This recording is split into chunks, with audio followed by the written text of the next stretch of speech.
So today we are going to start another important topic. In previous lecture, we have already covered the bronchiectasis. We have already covered the asthma topic, and we have already covered the very important topic that is the COPD. ठीक है? तो अगर आपने वो videos नहीं देखी तो आप जरूर जाके देखें, इंशाल्लाह उससे आपको काफी ज्यादा फायदा होगा। और इस तरह हमारे 4 लेक्चर और आएंगे इसके बाद रिस्ट्रिक्टिव लंग डिजीज के अंदर, तो जो आपकी क्लिनिकल पल्मोनोलॉजी है ये आपकी कवर हो जाए। ठीक है जी, काफी डिटेल के अंदर है। यहाँ पर आपके बेसिक्स भी क्लियर होंगे किसी हद तक, और जो क्लिनिकल्स हैं वो भी हमारी इंटरनेशनल गाइडलाइंस भी हैं, और जो पाकिस्तान में गाइडलाइंस फॉलो होती हैं हम दोनों को मिक्स करके करें। ठीक है जी, ताकि अगर आपने कल को इंटरनेशनल एग्जाम देना है तो वहां पर भी आपको गाइडलाइंस जो आपने ऑलरेडी पढ़ी हो ना, वो आपकी वहां पर भी अप्लाई हो। ठीक है जी। तो स्टार्ट करते हैं। हमारे पास एक काफी लंबा टॉपिक होगा ये रिस्ट्रिक्टिव लंग डिजीज का। इसके ऊपर कम से कम हमारे 2 लेक्चर्स होंगे। ठीक है जी, कुछ हम पहले लेक्चर के अंदर पढ़ लेंगे, दूसरा हम आगे नेक्स्ट लेक्चर के अंदर पढ़ेंगे। ठीक है जी, तो स्टार्ट करते हैं कि sir what is the restrictive lung disease. इससे पहले हम पढ़ते रहे ऑब्स्ट्रक्टिव लंग डिजीज, अब हम पढ़ेंगे रिस्ट्रिक्टिव लंग डिजीज। तो रिस्ट्रिक्टिव लंग डिजीज को सबसे पहले हम डिफाइन करते हैं कि sir what is the RLD। तो RLD आर those conditions या those diseases, restrictive lung diseases are those diseases that impair the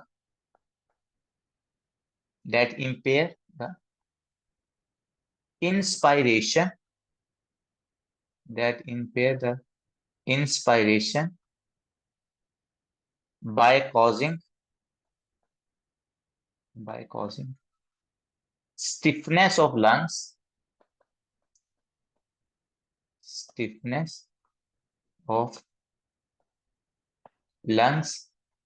and by decreasing lung compliance। compliance क्या होता है सर? compliance का मतलब होता है ability to expand। तो जो आपके लंग से एक्सपैंड करने वाली एबिलिटी होती है ना, इसको हम कंप्लायंस कहते होते हैं। बच्चों इस डेफिनेशन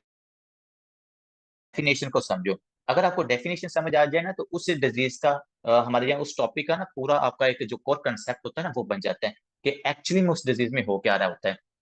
तो जो आपके पास रिस्ट्रिक्टिव लंग डिजीज है इसमें आपका क्या इंपेयर हो रहा है सर? रिस्ट्रिक्टिव लंग डिजीज के अंदर जो हमारे पास इंस्पायरेशन है या जो इनहेलेशन है ये हमारे पास इंपेयर होती है। इंपेयर का मतलब होता है एबनॉर्मल हो जाना या प्रॉपरली वो काम ना होना।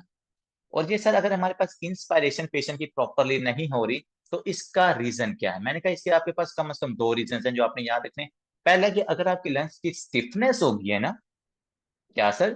अगर आपके लंग्स देखो यहाँ से अगर ये स्टिफ हो गए तो अगर ये स्टिफ हो जाएंगे तो ये हमारे पास एक्सपैंड नहीं करेंगे, और अगर आपके लंग्स एक्सपैंड नहीं करेंगे तो इनका जो इंट्रा सेलुलर प्रेशर होता है वो डिक्रीज नहीं होता। जब डिक्रीज नहीं होगा तो हमारे पास जो इनहेलेशन होती है गैसेस की या एयर की, वो इनहेलेशन प्रॉपरली नहीं होती। ठीक है, तो एक जो आपने इसका आज याद रखना है कि आपकी इंस्पायरेशन में क्यों प्रॉब्लम आ रही है, क्योंकि सर हमारे जो लंग्स हैं वो लंग्स स्टिफ हो सकते हैं, एक रीजन ये है।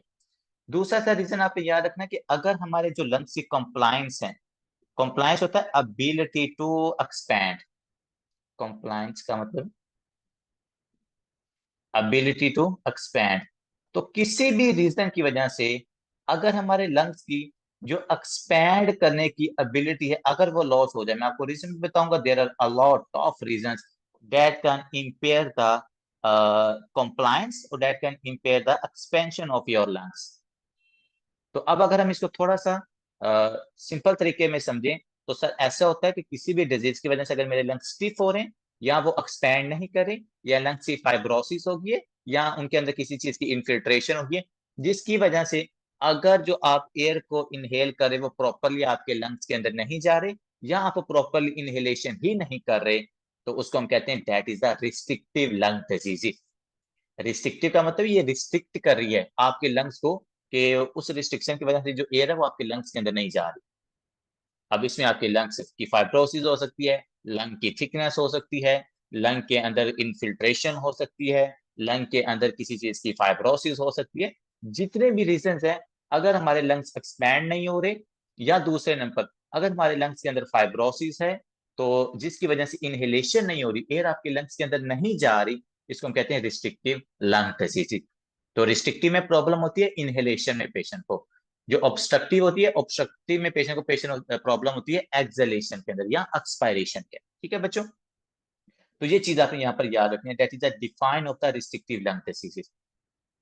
नेक्स्ट बात करते हैं कि जो हमारे पास रिस्ट्रिक्टिव लंग डिजीजेज होती हैं, इनके कॉजेज क्या क्या हो सकते हैं, ठीक है जी। तो आपने ना इसके कॉजेज याद रखने। ये आईएन एक हमारे पास निमोनिक है, ये बहुत फेमस निमोनिक है, ये यूवर्ल्ड के अंदर भी उन्होंने लिखा हुआ है। तो एक निमोनिक मैंने आपको याद करवाना, दैट इज यहाँ पे चल मैं लिख देता हूँ, INT R0 है, मतलब ये इस तरह बनता है, लेकिन INT आपने ये चार वर्ड्स याद रखने होते हैं। ए, फिर हमारे पास दूसरे नंबर आई, फिर तीसरे नंबर आपने ए, और चौथे नंबर पर ना हमारे पास टी। अच्छा, ये वाले जो निमोनिक्स है ना, मजे की बात है ना, ये निमोनिक्स बड़े काम के हैं। हालांकि जो फर्स्ट ईयर के निमोनिक्स हैं वो इतनी ज्यादा हेल्प नहीं करते, लेकिन जो क्लिनिकल मेडिसिन के निमोनिक्स होते हैं ये आपको बड़ा हेल्प करते हैं। जैसे मैं आपको सुबह MI के अंदर बता रहा था ना, कि MI वाले पेशेंट के जो हमने ट्रीटमेंट करना है उसका निमोनिक मैंने ओबैटमैन आपको लिखवाया हुआ है। तो अगर आपको ओबैटमैन याद रहेगा ना, तो बड़ा इजी हो जाता है MI वाले पेशेंट को ट्रीट करना। इसी तरह कल जो मैं COPD को ट्रीट कर रहा था, तो मैंने उसके लिए आपको निमोनिक बताया था ट्रीटमेंट का, COPD। COPD का जो निमोनिक है वो COPD था। तो अब आपको उसका ट्रीटमेंट कभी भी नहीं भूलेगा। फिर इसी तरह जो आपके पास रिस्ट्रिक्टिव लंग डिजीजेस हैं, कि किस किस वजह से हमारे लंग्स के अंदर रिस्ट्रिक्शन हो सकती हैं, उनका निमोनिक है आरंट, या इसको कह लें R0 समझो, ठीक है, जिसमें AINT बनता है। अब सबसे पहले जो ए हमारे पास ए है सर, इसका क्या मतलब है, इससे क्योंकि हम इटियोलॉजी डिस्कस करें कि किस किस वजह से रिस्ट्रिक्टिव लंग डिजीज हो सकती हैं। तो ए का मतलब होता है एल्व्यूलर एडीमा। एल्व्यूलर एडीमा, अगर किसी पेशेंट के अंदर एलोविलाई के अंदर एडीमा हो जाए, देखें लेट्स सपोज मैं यहाँ पर इसको ड्रॉ करके आपको दिखा देता हूँ। अगर ये मेरे पास एलोविलाई है, और यहाँ पर हमारे पास क्या है सर, कैपिलरीज है। यहाँ पर कैपिलरीज है जिसने गैसेस एक्सचेंज कराना है, जिसके अंदर ब्लड होता है। तो अगर किसी भी रीजन की वजह से बच्चों आपके पास इस एलोविलाई के अंदर, ये मेरे पास एलोविलाई, अगर इसके अंदर एडीमा हो जाए, लेट्स मैं कहता हूँ यहाँ पर फ्लूइड इकट्ठा हो गया, ये देखो। और इसी तरह की आपके लंग्स के अंदर मिलियंस ऑफ एलोविलाई है, और अगर उन तमाम मिलियंस ऑफ एलोविलाई के अंदर अगर एडीमा हो जाए, उनके अंदर फ्लूइड इकट्ठा हो जाए, तो आपने मुझे खुद बताना है, क्या अब इसके अंदर एयर आ सकती है? जिस लंग्स के एलोविलाई के अंदर फ्लूइड है, क्या इसके अंदर एयर आ सकती है? सर एयर नहीं आएगी इसके अंदर। जब एयर नहीं आएगी तो प्रॉपरली गैसेस एक्सचेंज नहीं हो, और जब एयर रिस्ट्रिक्ट हो रही है इस फ्लूइड की वजह से, तो हम इसको कह सकते हैं सर रिस्ट्रिक्टिव लंग डिजीज है। किसकी वजह से? एल्व्यूलर एडीमा की वजह से। कि अगर एलोविलाई के अंदर एडीमा है, और ये एडीमा किसकी वजह से हो सकता है बच्चों? ये सर एडीमा हमारे पास अगर पेशेंट को हैमरेज हो जाए, या पेशेंट को लेफ्ट हार्ट फेलियर हो जाए, तो उस केसेस के अंदर पेशेंट के अंदर जो एलोविलाई है इसमें हैमरेज या इसमें एडीमा हो सकता है। देखो लेट्स सपोज ये कैपिलरी है, ये कैपिलरी जब रप्चर होगी ना, तो इसका जो फ्लूइड है वो फ्लूइड किस में इकट्ठा हो जाए? आपकी इन एलोविलाइज के अंदर। तो जब उसमें एडिमा या फ्लूइड इकट्ठा हो जाएगा, तो हमारे पास जो एयर है वो लंग्स के अंदर नहीं आएगी, और दूसरे पर अगर आ भी जाए तो वो गैसेस एक्सचेंज नहीं करोगे, क्योंकि गैसेस एक्सचेंज के लिए आपको जो इसका एलोविला का ये वाला एरिया होता है ना, ये इंपॉर्टेंट होता है, जो डायरेक्टली आपके कैपिलरीज के साथ एक्सपोज होता है, और इसने यहाँ पर गैस ब्लड के साथ गैसेस एक्सचेंज करवाना होता है। तो पहला रीजन, अगर किसी पेशेंट को एल्व्यूलर एडीमा होता है, तो उस पेशेंट में रिस्ट्रिक्टिव लंग डिजीजेज हो सकते हैं, ठीक है। नेक्स्ट आते हैं IC, आपने याद रखना है interstitial lung diseases, and these are most important. Interstitial lung diseases, अगर आपको इंटरस्टिशियल लंग डिजीज है ना, तो स्टिल आपको रिस्ट्रिक्टिव लंग डिजीज हो सकती है बच्चों, समझो। ये है sir alveoli, on the other hand here we have the capillary, ये मेरे पास है कैपिलरी। अब इस एलोविलाई और कैपिलरी के दरमियान वाला जो एरिया है, इसको हम कहते हैं इंटरस्टिशियम। ये है इंटरस्टिशियम। अगर मेरे पास इस इंटरस्टिशियम के अंदर एक फ्लूइड इकट्ठा हो जाए, इस इंटरस्टिशियम के अंदर फाइब्रोसिस हो जाए, इस इंटरस्टिशियम के अंदर ग्रैनुलोमा इकट्ठा हो जाए, इस इंटरस्टिशियम में फ्लूइड इकट्ठा हो जाए, इस इंटरस्टिशियम में कॉल इकट्ठा हो जाए, इस इंटरस्टिशियम में एस्बेस्टोस इकट्ठा हो जाए, इस इंटरस्टिशियम में ब्रिलियोसिस हो जाए, इस इंटरस्टिशियम में हमारे पास फ्लूइड इकट्ठा हो जाए, वट एवर द रीजन, अगर आपकी इंटरस्टिशियम में कोई चीज डिपॉजिट हो जाएगी, जो एलोविलाई और कैपिलरी के दरमियान में स्पेस होती है, तो उसकी वजह से भी अब बच्चों क्या होगा, आपके यहाँ पर गैसियस एक्सचेंज नहीं होगा। जब गैसियस एक्सचेंज होगा तो यहाँ से ऑक्सीजन आपके कैपिलरीज में नहीं जाएगी। जब यहाँ से एयर या ऑक्सीजन कैपिलरी में नहीं जाएगी तो ये एयर यहाँ पर ट्रैप हो जाएगी। जब ये एयर यहाँ पर ट्रैप हो जाएगी तो अब क्या मजीद ऊपर से एयर आपके लंग्स के अंदर आ सकती है? सर नहीं, नहीं एयर आ सकती है मजीद। तो मैं इसको कह सकता हूँ रिस्ट्रिक्टिव लंग डिजीज है, इंटरस्टिशियल लंग डिजीज की वजह से भी हो सकता है। मैंने आपको कितने सारे रीजन बताए हैं कि जिसकी वजह से पेशेंट के अंदर इंटरस्टिशियल लंग डिजीज हो सकती हैं, जिसके अंदर आप कह लो कि सार्कोडोसिस है, एमाइलोडोसिस है, इन सब के अंदर ग्रैनुलोमास बनते हैं, या इडियोपैथिक पल्मोनरी फाइब्रोसिस है, जिसके अंदर यहाँ पर फाइब्रोसिस हो जाती है, थिकनेस हो जाती है इंटरस्टिशियम की। तो इससे इंटरस्टिशियल लंग डिजीज की वजह से भी पेशेंट को क्या हो सकती है, रिस्ट्रिक्टिव लंग डिजीज है। और इंटरस्टिशियल लंग डिजीज के बहुत बहुत बहुत से काजेज हैं। देखो, हमारे पास अगर किसी पेशेंट का कोयला के साथ कोई माइंड मतलब कि माइंड में काम करता है, वहां पे सारी बात है उसका कोल के साथ एक्सपोजर होगा और कोल उसके लंग्स के अंदर जाएगा, और वो कोल जो उसके लंग्स के अंदर जा रहा है अगर वो उसकी इंटरस्टिशियल स्पेस में डिपॉजिट होता होता होता जाएगा, it it takes many years.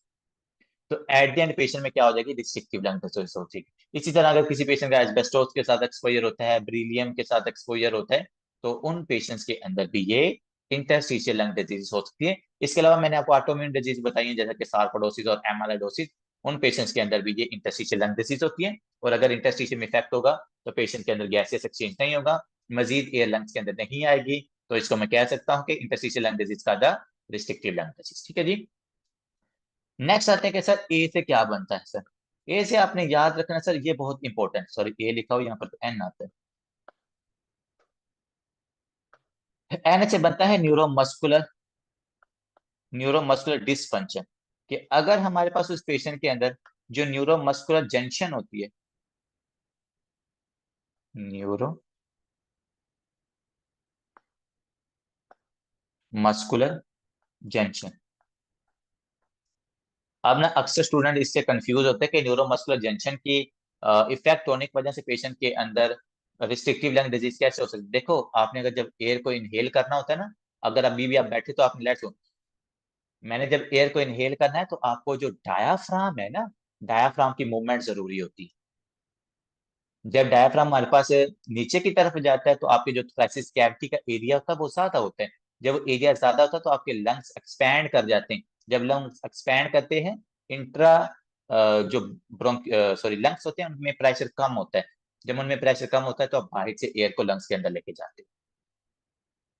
अब अगर आपको न्यूरोमस्कुलर जंक्शन इफेक्ट हो गई है, जैसा कि आपके पास एक डिजीज है जिसको मस्थीनिया ग्रेविस कहते हैं, तो मस्थीनिया ग्रेविस के अंदर क्या होता है, यहाँ पे लिख लेते हैं सबसे पहले, मैस्थीनिया ग्रेविस। तो मैस्थीनिया ग्रेविस वाले पेशेंट के अंदर क्या होता है कि ये जो न्यूरोमस्कुलर जंक्शन है ना, इसके खिलाफ एंटीबॉडीज बन जाती हैं। और वो एंटीबॉडीज क्या करती हैं आपके, इससे न्यूरॉन का जो मैसेज होता है वो मसल तक नहीं पहुंचने देती, तो आपका मसल जो डायफ्राम का मसल है वो पैरालाइज हो जाता है। जब आपका डायफ्राम का मसल पैरालिसिस में चला जाएगा तो वो हमारे पास ना एक्सपैंड होगा ना वो कॉन्ट्रैक्ट होगा। और जब हमारे पास एक्सपैंड या कॉन्ट्रैक्ट नहीं होगा तो लंग्स भी आपके एक्सपैंड नहीं होते। जब लंग्स आपके एक्सपैंड नहीं करेंगे तो आप एयर को लंग्स के अंदर नहीं ले जा सकते। जब आप एयर को लंग्स में नहीं ले जाओगे तो मैं कह सकता हूँ कि पेशेंट को रिस्ट्रिक्टिव लंग डिजीज हो सकती है। ठीक है, तो ये चीज आपने यहाँ पर याद रखनी है। और दूसरे नंबर, इसके साथ ही आपने याद रखना है जो आपकी फ्रेनिक नर्व है, क्योंकि जो डायाफ्राम है ना, डायाफ्राम की मूवमेंट को फ्रेनिक नर्व कंट्रोल करती है।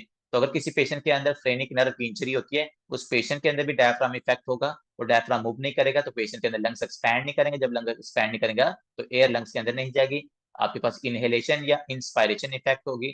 तो हम इसको कह सकते हैं कि सर पेशेंट के अंदर रिस्ट्रिक्टिव लंग डिजीज है। ठीक है जी। चौथा काज हमारे पास है, लास्ट बट नॉट लीस्ट, अगर किसी पेशेंट के अंदर ये जो थ्रेसिक वॉल होती है जिसका मैं बार बार जिक्र कर रहा हूँ, अब जिन बच्चों ने बेसिक पढ़ा हुआ ना तो उनको सारी बातें समझ आ रही। जो आपकी थ्रेसिक वॉल होती है, जैसे ये जो चेस्ट वाली कैविटी है, ये थ्रेसिक वॉल आपकी ना मूव करती है। जब ये मूव करती है तो भाईजान तब भी आपके जो लंग्स है ना वो एक्सपैंड होते होते हैं। अगर आप अभी बैठे हो ना तो अभी आप इनहेलेशन करो, फोर्सफुली इनहेलेशन करो, देखो। अगर आप नोटिस करोगे तो आपकी जो चेस्ट कैविटी है ना ये बाहर आ रही है, ये जो आपकी थ्रेसिक वॉल है ये क्या कर रही है, ये बाहर की तरफ आ रही है। जब ये बाहर की तरफ आती है तो ये क्या करती है, हमारे पास लंग्स को एक्सपेंशन के अंदर हेल्प करती होती है ये साथ। तो अगर किसी पेशेंट के अंदर थोरेसिक वॉल की मूवमेंट डिक्रीज हो जाए, जैसा कि ओबेसिटी वाले पेशेंट, अगर कोई ओबेस है, मोटा बंदा है, तो उसकी जो थोरेसिक वॉल की मूवमेंट है ये कम हो जाती है। तो पहला रीजन मैं लिख रहा हूँ ओबेसिटी। ओबेसिटी की वजह से जो आपकी चेस्ट मूवमेंट है ना, क्योंकि वहां पर फैट डिपॉजिट है, जब फैट डिपॉजिट होगी तो थोरेसिक वॉल की मूवमेंट नहीं होगी। जब थोरेसिक वॉल की मूवमेंट नहीं होगी, आपके लंग्स एक्सपैंड नहीं करेंगे। जब लंग एक्सपैंड नहीं करेंगे तो क्या आपके पास एयर लंग्स में जाएगी सर? नहीं जाएगी। तो पेशेंट को क्या हो सकता है सर? पेशेंट में रिस्ट्रिक्टिव लंग डिजीज हो सकती है। इससे बड़े सारे कॉजेज हैं, ओबेसिटी भी है, इसका प्रेगनेंसी की वजह से भी आपको ना रिस्ट्रिक्टिव लंग डिजीज हो सकती है। तो ये चीजें आप यहाँ पर याद रखनी है। इवन तो आपको पता है ओबेसिटी की वजह से हमें वो पढ़ते हैं ना, हाइपोवेंटिलेशन सिंड्रोम, जिसके अंदर पेशेंट से प्रॉपर वेंटिलेट नहीं किया जाता। जो लोग मोटे होते हैं ना, उनसे प्रॉपरली वेंटिलेट नहीं किया जाता। इस वजह से उन लोगों के अंदर ना, उसके ब्लड के अंदर कार्बन डाइऑक्साइड ज्यादा होती है और ऑक्सीजन कम हो जाती है। इसलिए आपने देखा होगा कि जो मोटे लोग हैं ना, जब वो थोड़ा सा चलते हैं ना, उनको डिस्निया होना शुरू हो जाता है, उनका सांस फूलना शुरू हो जाता है, क्योंकि उनकी ब्लड सर्कुलेशन के अंदर कार्बन डाइऑक्साइड ज्यादा होती है, और ज्यादा कार्बन डाइऑक्साइड रिस्पायरेटरी सेंटर को एक्टिवेट करती है, जिसकी वजह से उनकी जो रिस्पायरेटरी रेटिंग होती है वो इंक्रीज हो जाती है, और वो इंक्रीज होने की वजह से पेशेंट के अंदर डिस्निया हो जाती है। ठीक है बच्चों, तो ये चार काजेज याद रखने हैं। एल्व्यूलर एडिमा किसी रीजन की वजह से हो, रिस्ट्रिक्टिव लंग डिजीज है। इंटरस्टिशियल लंग डिजीजेस हैं, वो किसी भी रीजन की वजह से हो। मैंने आपको इतने ज्यादा कॉजेज बता दिए हैं। तो पेशेंट में रिस्ट्रिक्टिव लंग डिजीज है, वो रिस्ट्रिक्ट कर रहे हैं कि एयर लंग्स के अंदर ना आए। न्यूरोमस्कुलर जंक्शन इफेक्ट हो रही है, तो हमारे पास लंग्स एक्सपैंड नहीं करेंगे, डायफ्राम की मूवमेंट नहीं होगी, तो हमारे पास इनहेलेशन नहीं होगी। पेशेंट में रिस्ट्रिक्टिव लंग डिजीज है। और लास्ट थ्रेसिक वॉल, अगर आपके पास थ्रेसिक वॉल की मूवमेंट नहीं होती, जैसे इसके बहुत सारे रीजन है, स्कोलियोसिस भी होता है, सार्कोडोसिस भी होता है, काइफोसिस भी होता है, उन सब की वजह से ये थ्रेसिक वॉल आपकी इफेक्ट होती है। और उसके अलावा हमारे पास एक होती है डिजीज जिसको हम कहते हैं अनकाइलोसिंग स्पॉन्डिलाइटिस, जिसके अंदर हमारे पास जो पीछे वर्टिब्रा होता है ना, वो वर्टिब्रा फ्यूज कर जाता है। ये एक ऑटोइम्यून डिजीज होती है अनकाइलोसिंग स्पॉन्डिलाइटिस ना। और अनकाइलोसिंग स्पॉन्डिलाइटिस, चलिए मैं यहाँ पर लिख के देता हूँ, अनकाइलोसिंग स्पॉन्डिलाइटिस ये ऑटोइम्यून डिजीज है बच्चों। इसके अंदर आपकी जो बैक होती है, वो जो वर्टिब्रा होते हैं ना बैक के, वो फ्यूज कर जाते हैं। उनकी फ्यूजन की वजह से इस पेशेंट को सीवियर बैक पेन होती है, और बैक पेन होने के साथ इस पेशेंट को आयोटिक रिगर्जिटेशन होती है, इस अनकाइलोसिंग स्पॉन्डिलाइटिस वाले पेशेंट के अंदर। और साथ इस पेशेंट को क्या होता है, इसके जो लंग्स होते हैं वो प्रॉपरली एक्सपैंड नहीं करते। अब उसका पता क्या रीजन होता है? जो आपकी रिब्स होती है ना, ये रिब्स आपके पास डायरेक्टली कनेक्ट होती हैं पीछे वर्टिब्रा के साथ। रिब्स आपकी वर्टिब्रा के साथ कनेक्टेड होती हैं। तो जब रिब्स वर्टिब्रा के साथ कनेक्ट होती हैं, तो जो इनका ये कार्टिलेज वाला पोर्शन होता है ना, वहां पर इन्फ्लामेशन हो जाती है। जब रिब्स के कार्टिलेज वाले पोर्शन के अंदर इन्फ्लामेशन हो जाए, तो उस इन्फ्लामेशन की वजह से जो रिब्स की मूवमेंट होती है वो कम हो जाती है। जब रिब्स की मूवमेंट कम हो जाएगी, तो आपकी थोरैसिक वाल की मूवमेंट कम हो जाएगी, और जब ये वाल की मूवमेंट कम होगी, तो पेशेंट के लंग्स जो है वो एक्सपैंड नहीं करेंगे, पेशेंट के अंदर रिस्ट्रिक्टिव लंग डिजीज हो सकती है। ठीक है जी, ये मैं आपको मस्कुलोस्केलेटन के अंदर भी पढ़ाऊंगा। ये बड़ा मजे का कंसेप्ट है, one of my favourite concept है, कि अनकाइलोसिक स्पॉन्डिलाइटिस वाले पेशेंट के अंदर एक तो हाइपोवेंटिलेशन होती है, दूसरा उन लोगों के अंदर अयोर्टिक रिगर्जिटेशन होती है। और I like that concept very much.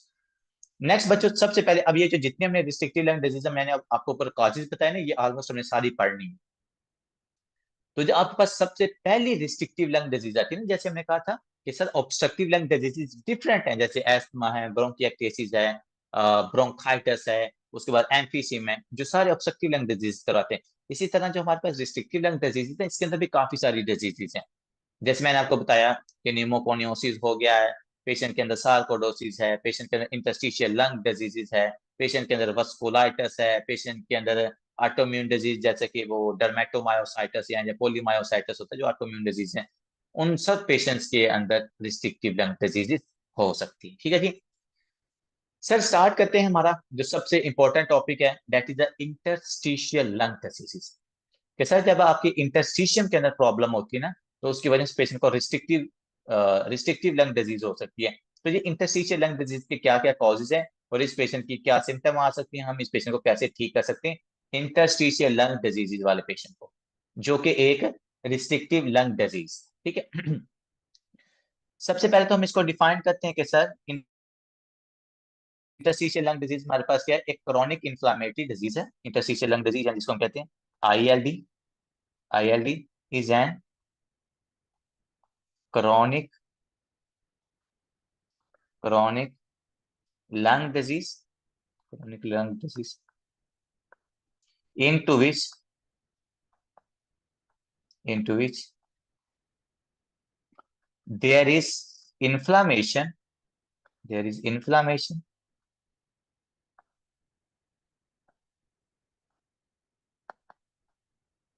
and fibrosis, inflammation and fibrosis into the interstitium space, interstitium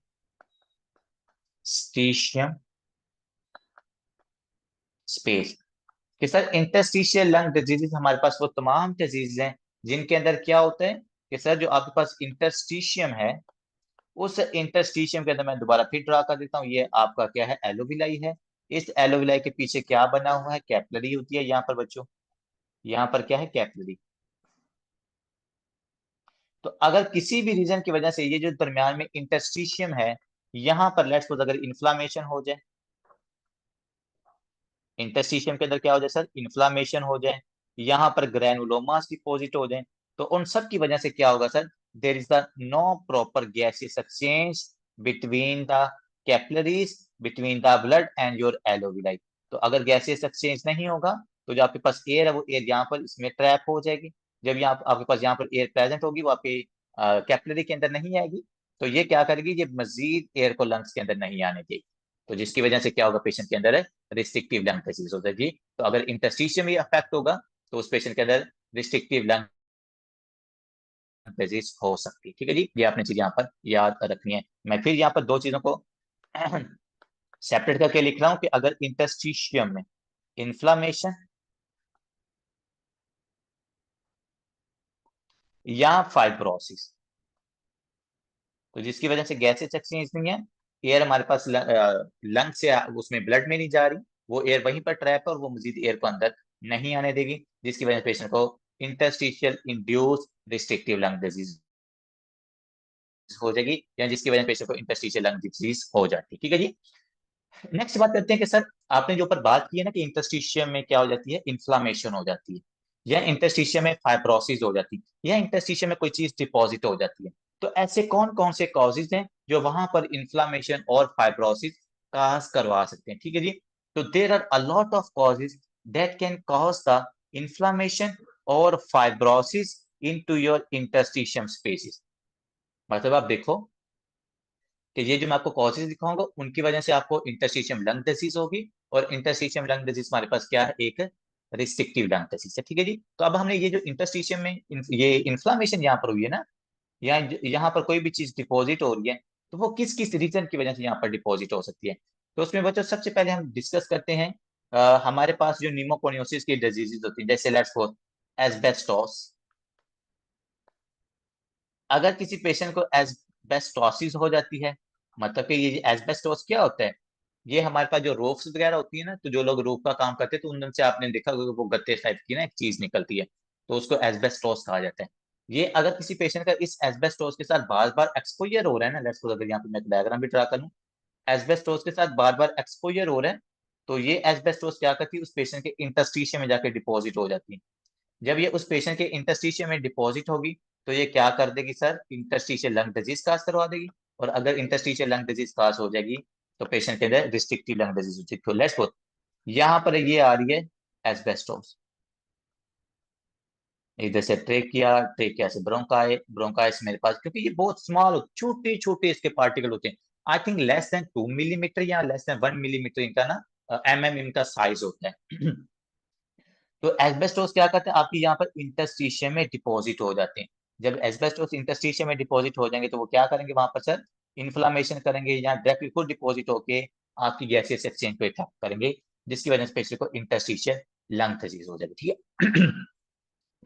इसके अलावा सर और भी क्या रीजन है, जितने भी निमोकोनियोसिस की डिजीज हैं, जैसा कि ब्रीलियम, अगर किसी पेशेंट का ब्रीलियम के साथ एक्सपोजर है तो ये ब्रीलियम वहां पर जाके डिपॉजिट हो जाएगी। अगर किसी पेशेंट के साथ कोयला का एक्सपोजर है तो ये कोयला वहां पर जाके डिपॉजिट हो जाएगा। अगर किसी पेशेंट का सिलिकोसिस के साथ एक्सपोजर है, जो जिसको मैं लिखता हूँ सिलिका, जो लोग आपके पास सहरा वगैरह में रहते हैं ना, ये जिसके क्या कहते हैं यार उसको, सैंड वाले एरियाज के अंदर जो लोग रहते हैं, तो वो सैंड के साथ बार बार एक्सपोजर होने की वजह से सैंड लंग्स में जाती हैं, और वो सैंड को हम सिलिका ही कहते हैं। वो सिलिका क्या करेगा, इंटरस्टिशियल में डिपॉजिट होके इंटरस्टिशियल लंग डिजीज आपको काज करवाती है। ठीक है जी, ये चीज आपने यहाँ पर याद रखनी है। सर इसके अलावा क्या कोई और रीजन भी होते हैं? जी होते हैं, जैसा कि सार्कोडोसिस। अब सार्कोडोसिस क्या है सर? सार्कोडोसिस मेरे पास एक ऑटोइम्यून डिजीज है। इस ऑटोइम्यून डिजीज के अंदर क्या बनता है सर? इसमें नॉन केशिएटिंग ग्रैनुलोमास बनते हैं। इस डिजीज के अंदर ना इस तरह के ग्रैनुलोमास बनते हैं। ये ग्रैनुलोमास क्या करते हैं? ये आपकी बॉडी के डिफरेंट सिस्टम्स के अंदर जाके ना डिपॉजिट होते हैं। जब ये आपकी बॉडी के डिफरेंट सिस्टम के जाके अंदर जाके डिपॉजिट होंगे, तो उसकी वजह से पेशेंट को क्या हो सकता है? तो यहाँ पर हम देख रहे थे कि सर सार्कोडोसिस के अंदर क्या होता है। सार्कोडोसिस के अंदर बच्चे नॉन केशिएटिंग ग्रेनुलोमास बनते हैं। और ये जो नॉन केशिएटिंग ग्रेनुलोमास होते हैं, ये आपकी बॉडी के डिफरेंट ऑर्गन्स के अंदर जाके डिपॉजिट हो जाते हैं। लेट्स सपोज आपके हार्ट के अंदर, आपके लंग्स के अंदर, आपके स्किन के अंदर, सर उसको आपके प्लीज जॉइंट्स के नहीं अंदर, मिली सर। जिसकी वजह से पेशेंट के अंदर आपको मल्टीपल सिम्टम्स किसी नजर को नहीं मिली आते सर। हैं। Sorry sorry sorry sorry sorry sorry.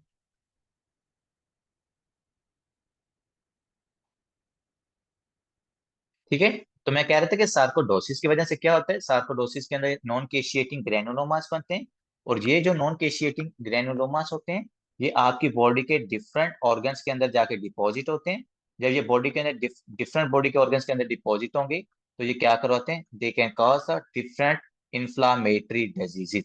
आपकी स्किन में डिपॉजिट होंगे तो एरिथेमा नोडोसम काज कर देते हैं। आपके जॉइंट्स में डिपॉजिट होते हैं तो आर्थराइटिस काज कर देते हैं। आपकी न्यूरॉन्स में इवन 2 न्यूरॉन्स के अंदर डिपॉजिट होते हैं। और इस पेशेंट के अंदर आपको फेशियल पाल्सी भी नजर आती है, जो सार्कोडोसिस वाला पेशेंट है। आपके लिम्फ नोड्स में डिपॉजिट होते हैं। आपके हार्ट की पेरिकार्डियम में डिपॉजिट होते हैं, जिसकी वजह से पेशेंट के अंदर पेरिकार्डाइटिस होता है। ठीक है, तो ये सार्कोडोसिस बहुत इंपॉर्टेंट डिजीज है।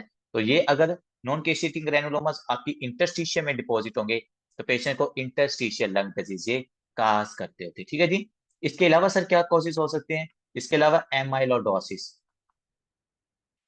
अगर आपके पास कोई बंदा आता है 60 या 70 साल की एज का, लंग्स की प्रॉब्लम के साथ, मतलब रिस्ट्रिक्टिव लंग डिजीज की सिम्टम के साथ, तो आपने कंसीडर करना है उस पेशेंट का, क्योंकि ये एमाइलोडोसिस मोस्टली जो एल्डर पेशेंट्स होते हैं ना उनके अंदर होती है। तो उस पेशेंट के अंदर एमाइलोडोसिस की वजह से किडनी भी इफेक्ट होती है, स्किन भी इफेक्ट होती है, और उन पेशेंट्स के अंदर इंटरस्टिशियल लंग डिजीज भी हो सकती है। ठीक है जी, तो amyloidosis can also cause ILD disease. इसके अलावा बच्चों हमारे पास कुछ होती है medicine, and these medicine are very important. कुछ ड्रग्स हैं, और उसमें से एक ड्रग का एमसीक्यू FCPS पार्ट 1 के अंदर आया हुआ था, कि वो कौन सी ऐसी ड्रग है जो आपके पास ना इंटरस्टिशियल लंग डिजीज काज करती है। या असल में वो पूछा गया था इडियोपैथिक पल्मोनी फाइब्रोसिस कौन सी काज करती है, तो इडियोपैथिक पल्मोनी फाइब्रोसिस भी असल में आपकी इंटरस्टिशियल लंग डिजीज ही होती है। तो वो कौन सी ड्रग्स हैं, ये आपने इन ड्रग्स का नाम याद रखना है, जिसमें सबसे पहले आती है एमियोड्रोन। एमियोड्रोन, एमियोड्रोन मैंने आपको बताया हुआ कौन सी ड्रग होती है सर? एमियोड्रोन हमारे पास ये potassium channel blocker, sodium channel blocker, calcium channel blocker, ये चारों चैनल्स को ब्लॉक करने वाली ड्रग होती है। ये क्लास 3 एंटी एरिथमिक ड्रग है। तो अगर कोई पेशेंट एमियोड्रोन्स का यूज कर रहा है, तो उस पेशेंट के अंदर इंटरस्टिशियल लंग डिजीज या इडियोपैथिक पल्मोनी फाइब्रोसिस हो सकती है। एक इस ड्रग का नाम याद रखना है। दूसरे नंबर पर हमारे जो मोस्ट कॉमनली ड्रग जिसके बारे में पूछा जाता है ना, कि जो इंटरस्टिशियल लंग डिजीज का कर सकती है, वो हमारे पास एक एंटीबायोटिक, जिसको हम कहते हैं ब्लियोमायोसिन। ठीक है, ये है एंटीबायोटिक, लेकिन इसको मतलब कि एंटी कैंसर ड्रग के तौर पर यूज किया जाता है ब्लियोमाइसिन। और इन दोनों का साइड इफेक्ट होता है कि ये आपको क्या काज कर सकती है, पेशेंट के अंदर इंटरस्टिशियल लंग डिजीज काज करवा सकती हैं। एमियोड्रोन तो बहुत खतरनाक है, क्योंकि मैंने आपको बताया था कि अगर आपने किसी पेशेंट को एमियोड्रोन देनी है, तो आपने उसके कौन कौन से टेस्ट करवाने हैं जी डॉक्टर साहब? अगर आपने किसी पेशेंट को एमियोड्रोन देनी, तो आपने उसके कौन कौन से टेस्ट करवाने LFTs, RFTs, हैं? LFTs, and one more. pulmonary function test, वो तो हो spirometry, PFT के, कौन सा? spirometry। नहीं, वो हो गया ना PFT के अंदर, PFT स्पायरोमेट्री होती है। सर आपने इस पेशेंट के Pregnancy, लिख लो TFT thyroid functional test, amiodarone का बहुत बड़ा साइड इफेक्ट है। मैंने आपको बताया था एमियोड्रोन हाइपोथायरॉयडिज्म भी काज करती है, हाइपरथायरॉयडिज्म भी काज करवाती है। तो इसलिए ये ड्रग देने से पहले TFT, LFT, PFT, RFT, ये चारों आपने एक्टिव करवाने होते हैं। ठीक है बच्चों, तो ये ड्रग्स क्योंकि हमारे पास थायराइड को भी इफेक्ट कर सकती है, लंग्स को भी, लीवर को भी, किडनी को भी। तो अगर पेशेंट को पहले कोई प्रॉब्लम ना हो तो ये उस कंडीशन को वर्स ना कर दे, इसलिए हम ये वाले टेस्ट उस पेशेंट के अंदर है करवाते होते हैं। ठीक है बच्चों। नेक्स्ट सर, और कौन सी ऐसी कॉजेज हैं जो इंटरस्टिशियल लंग डिजीज काज करवा सकती हैं? That is a radiation exposure. अगर एक पेशेंट को, अब मैं आपको इसका सिनेरियो बताऊं, पता है कैसे आपको रेडिएशन की वजह से इंटरस्टिशियल लंग डिजीज होती है? एक मेरे पास पेशेंट है, इस पेशेंट को ना बार बार नमूनिया हो रहा है। क्या सर? उस पेशेंट को, मतलब इम्यूनो कम्प्रोमाइज पेशेंट है, और इम्यूनो कम्प्रोमाइज पेशेंट को ना बार बार नमूनिया हो रहा है। और आपको पता है जब भी निमोनिया वगैरह होता है या लंग की सिम्टम आती है तो हम सबसे पहले क्या करते हैं? उस पेशेंट का एक्सरे करवाते हैं। अब जब एक पेशेंट को बार बार निमोनिया हो रहा है, हम उस पेशेंट के अंदर बार बार एक्सरे का एक्सपोजर कर रहे हैं, मतलब रेडिएशन का एक्सपोजर कर रहे हैं, तो वो पेशेंट के अंदर इंटरस्टिशियल लंग डिजीज हो सकती है, क्योंकि ये रेडिएंस डायरेक्टली जाके क्या करती हैं? आपकी एलोविलाई की वॉल को डैमेज करती हैं। जब एलोविलाई की वॉल डैमेज होती है तो वहां पर इन्फ्लामेशन होती है। जब वहां पर इन्फ्लामेशन होती है तो पेशेंट के अंदर इंटरस्टिशियल लंग डिजीज या रिस्ट्रिक्टिव लंग डिजीज उस पेशेंट के अंदर हो जाती है। ठीक है जी। नेक्स्ट आते हैं सर ऑटो इम्यून डिजीजेस के। ऑटो इम्यून डिजीजेस की वजह से भी पेशेंट के अंदर ऑटो इम्यून डिजीजेस, वैसे मैंने ऊपर भी एक दो लिखे लेकिन यहाँ पर मजीद लिख लें कि ऑटो इम्यून डिजीज की वजह से भी इंटरस्टिशियल लंग डिजीज हो सकती है। जैसा कि अगर तीन चार हम लिखें, अगर किसी पेशेंट को डर्मेटोमायोसाइटिस, पोलीमायोसाइटिस या स्क्लेरोडर्मा है, या किसी पेशेंट के अंदर क्रेस्ट सिंड्रोम है, एक दो ऑटो इम्यून डिजीज लिख लो। अगर फीमेल है तो ज्यादातर क्रेस्ट सिंड्रोम, अगर मेरे पास मेल है तो ज्यादातर उसके अंदर पोलीमायोसाइटिस, पोलीमायोसाइटिस, और अगर फीमेल है पोलीमायोसाइटिस, अगर फीमेल है तो उसमें डर्मेटोमायोसाइटिस ज्यादा होते हैं। तो ये जो ऑटोइम्यून डिजीज है ना, जिसके अंदर इम्यून कम्प्लेक्सेस बनते हैं, ऑटोइम्यून डिजीज के अंदर होता है सर क्या है कि आपका जो एंटीजन और एंटीबॉडी क्या करते हैं? कम्प्लेक्स बनते हैं। तो जब एंटीजन और एंटीबॉडी का कम्प्लेक्स बनता है, जिसको हम इम्यून कम्प्लेक्स कहते हैं, तो ये इम्यून कम्प्लेक्स भी आपकी बॉडी के डिफरेंट पार्ट्स के अंदर डिपॉजिट होता है। और अगर ये डिपॉजिट हो जाए कहाँ पर सर? अगर ये इंटरस्टिशियम में जाके डिपॉजिट हो जाए तो it can leads towards the interstitial lung disease. ठीक है, तो ये थे कुछ कॉजेज जिसकी वजह से पेशेंट के अंदर ILD हो सकती है। वैसे और भी काफी सारे कॉजेज हैं, लेकिन आपने ऑटोइम्यून डिजीजेस, इन्फ्लामेटरी डिजीजेस और अक्यूमुलेटरी डिजीज, जैसे कोयला हो गया, ये वगैरह चीजें डिपॉजिट होंगी, तो ये इंटरस्टिशियम में जाकर जाकर डिपॉजिट होती है। ठीक है, तो जिसकी वजह से पेशेंट को ILD, इंटरस्टिशियल लंग डिजीज हो सकती है। नेक्स्ट बात करते हैं कि सर ये जो पेशेंट है, इस पेशेंट के अंदर कौन कौन सी सिम्टम के साथ ये पेशेंट हमारे पास ना प्रेजेंट करता है? जो इंटरस्टिशियल लंग डिजीज का पेशेंट है हमारे पास, ये किन सिम्टम के साथ प्रेजेंट करेगा? सबसे पहले जो सिम्टम आपने याद रखनी है, that is a non productive cough. Non productive cough. हाँ जी, अफीफा मुझे बताएगी नॉन प्रोडक्टिव कफ आपको किस किस डिजीज के अंदर मिलती है जी, ताकि हम अपने डिफरेंशियल डायग्नोस भी तो अच्छे करें ना। एम्फीसीमा में भी नॉन प्रोडक्टिव कफ होती है। ओके। एंड और एंड ब्रोंकियोस्टिन। किसके अंदर है? अस्थमा। नहीं, अस्थमा में हाँ एस्मा के, प्रोडक्टिव कफ। नहीं नहीं, एस्मा में स्टार्ट के अंदर नॉन प्रोडक्टिव कफ होती है। एस्मा में स्टार्ट के अंदर नॉन प्रोडक्टिव कफ ही होती है। ब्रोंकिएक्टेसिस के अंदर प्रोडक्टिव ब्रोंकियोस्टिन। कफ होती है। प्रोडक्टिव कफ होती है उसमें। सर ये दो ही होते हैं मेरे ख्याल से, बाकी तो ग्लैंड का प्रॉब्लम होता है तो वो तो प्रोडक्टिव होती सर लिखते जाएं, परेशान क्यों हो रहे हैं? पेशेंट के लंग्स के अंदर अगर ट्यूमर है तो नॉन प्रोडक्टिव कफ हो सकती है। पेशेंट के अंदर एस्थमा है तो नॉन प्रोडक्टिव कफ हो सकती है। पेशेंट के अंदर ट्यूबरकुलोसिस है तो नॉन प्रोडक्टिव कफ हो सकती है। पेशेंट के अंदर लेट्स सपोज कोई वो ऐसी मेडिकेशंस यूज कर रहा है है। जिसको antipsychotic drugs, anti depressive drugs, जो आपके कफ रिफ्लेक्स को जाके इरिटेट करती हैं और पेशेंट की जो कफ होती है ना वो स्टिमुलेट हो जाती है। इसके अलावा पेशेंट अरे में नॉन टीबी प्रोडक्टिव, नहीं होती। मैडम टीबी के अंदर नॉन प्रोडक्टिव कफ होती है। किसने आपको प्रोडक्टिव कफ करवा दी है? टीबी के अंदर पेशेंट को प्रोडक्टिव नाइट कफ। स्वेटिंग, नाइट स्वेटिंग, और जो आप वो प्रोडक्टिव की, वैसे तो प्रोडक्टिव एस्थमा पे भी फिर हो सकती है, वो तब जाके प्रोडक्टिव होती है जब हमारे पास आपके लंग्स के अंदर जो एस्थमा की वजह से अगर ग्लैंड्स का हाइपरप्लेजिया हो जाए या ग्लैंड्स ज्यादा स्टिमुलेट हो जाए, तो डायरेक्टली एस्थमा या टीबी की वजह से प्रोडक्टिव कफ नहीं होती। डायरेक्टली प्रोडक्टिव कफ किसकी वजह से होती है? आपके क्रोनिक ब्रोंकाइटिस की वजह से, जिसमें हमने कहा था कि सर इन्वॉल्व ही ग्लैंड्स हो रहे हैं। आपके ब्रोंकाइटिस के अंदर प्रोडक्टिव कफ होती है जिसमें डायरेक्टली आपके ग्लैंड्स इन्वॉल्व हो रहे होते हैं। अब एस्मा के अंदर ब्रोंकोस्पैज्म ज्यादा होता है, टीबी के अंदर ग्रेनुलोमा ज्यादा बनते हैं। इंटरस्टिशियल लंग डिजीजेस के अंदर भी आपको नॉन प्रोडक्टिव कफ मिलती है क्योंकि यहां पर भी इन्फ्लामेशन हो रही है पेशेंट के अंदर। तो लेकिन लेटर ऑन इनके अंदर भी प्रोडक्टिव कफ हो सकती है। मैं ये नहीं कहता कि इनके अंदर नहीं होती, इनके अंदर भी हो सकती है, लेकिन हमने पहले देखना कि जो स्टार्ट के अंदर डायरेक्टली क्या चीज होती है, तो वो हमारी नॉन प्रोडक्टिव कफ ही इन तमाम केसेस के अंदर होती है। ठीक है सर, सबसे पहले तो ये पेशेंट मेरे पास क्रॉनिक नॉन प्रोडक्टिव कफ के साथ आ सकता है। दूसरे नंबर पर क्योंकि सर इस पेशेंट के अंदर गैसियस एक्सचेंज नहीं हो रहा, हमने यही बात की थी ना कि अगर ये मेरा एलोविलाई है, यहाँ पर अगर आपका कैपिलरी पड़ी हुई है, तो इस पेशेंट में प्रॉब्लम ये होता है कि sir there is no gaseous exchange.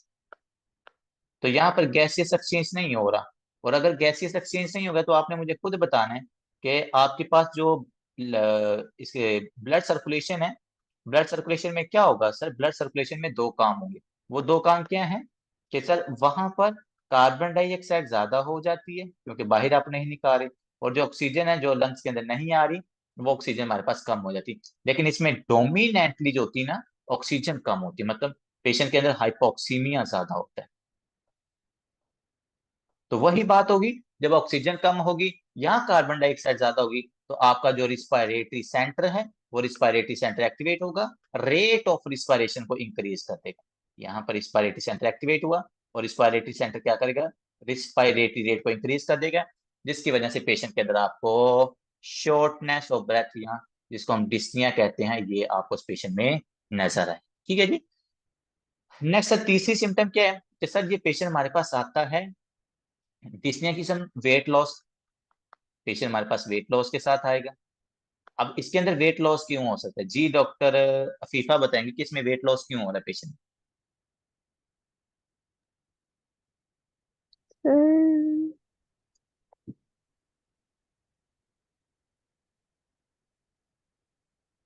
Sir पता नहीं, आप बताएं। मैडम पेशेंट के अंदर डिस्निया हो रहा है, पेशेंट इस पेशेंट के अंदर आपको एक और चीज नजर आती है जिसको हम कहते हैं, ये पेशेंट करता है रैपिड ब्रीथिंग, या जिसको हम कहते हैं शैलो ब्रीथिंग, मतलब ये डीप ब्रीथिंग। एक्सेसरी मसल की उसकी वजह से। हाँ जी, तो जब वो पेशेंट शैलो ब्रीथिंग के लिए अपने एक्सेसरी मसल्स को बहुत ज्यादा यूटिलाइज करेगा, तो हम कह सकते हैं कि सर जब ये एक्सेसरी मसल्स को यूज करेगा, तो वो मसल्स क्या करेंगे? ज्यादा एटीपी को बर्न करेंगे, बेसल मेटाबॉलिक रेट इंक्रीज हो जाएगी। जब बेसल मेटाबॉलिक रेट इंक्रीज होगी, तो पेशेंट के अंदर आपको वेट लॉस भी नजर आता है इस पेशेंट का। ठीक है जी। नेक्स्ट बात करते हैं कि सर वो कार्बन डाइऑक्साइड ज्यादा, तो वो कहते हैं कि सर पेशेंट आपके पास साइनोसिस के साथ भी आ सकते हैं।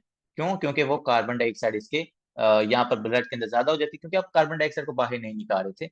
तो patient can present with cyanosis, ठीक है, लेकिन not on early symptoms. Late cyanosis, late symptom जो इसकी होती है वो साइनोसिस है। अब देखो 3-4 दिन हो रहे हैं जब से पल्मोनोलॉजी स्टार्ट की, ऑलमोस्ट सिमिलर सिम्टम्स हम पढ़ रहे हैं, ऑलमोस्ट सिमिलर सिम्टम, कुछ थोड़ा बहुत डिफरेंस आ रहा है। इसीलिए पल्मोनोलॉजी के अंदर सबसे ज्यादा मिसडायग्नोज होते हैं, सबसे ज्यादा मिसडायग्नोज। अब लंग्स, पेशेंट को इन्फेक्शन हुआ है ना अगर लंग्स का, तो वो पता नहीं चल रहा होता निमोनिया है, पता नहीं चल रहा होता वो टीबी है, पता नहीं चल रहा होता वो सार्कोडोसिस है, क्योंकि इन सब की जो सिम्टम्स होती हैं वो सिमिलर होती हैं। तो फिर जो गुड डॉक्टर्स हैं वो क्या करते हैं? वो अपना डिफरेंशियल डायग्नोज अच्छा बनाते हैं। पेशेंट की हिस्ट्री, पेशेंट की प्रेजेंटिंग सिम्टम, पेशेंट की फिजिकल एग्जामिनेशन, इन तमाम चीजों का वो ख्याल करते हैं, फिर उसकी बेस के ऊपर वो डायग्नोज बनाते हैं। ठीक है, मैं इसलिए इसके ऊपर इतना ज्यादा जोर लगा रहा हूँ क्योंकि मुझे पता है इसका डायग्नोज करना थोड़ा सा डिफिकल्ट होता है। नेक्स्ट सर फिजिकल एग्जामिनेशन के ऊपर आपको क्या क्या चीजें नजर आएंगी? सबसे पहले तो मैंने कहा कि फिजिकल एग्जामिनेशन में अगर आप देखोगे तो उस पेशेंट का जो वेट है वो आपको लॉस नजर आएगा, वेट लॉस नजर आएगा। ठीक है जी। दूसरे नंबर पर फिजिकल एग्जामिनेशन में आपको जो उसकी स्किन है वो ब्लू कलर की नजर आएगी, स्किन ब्लू।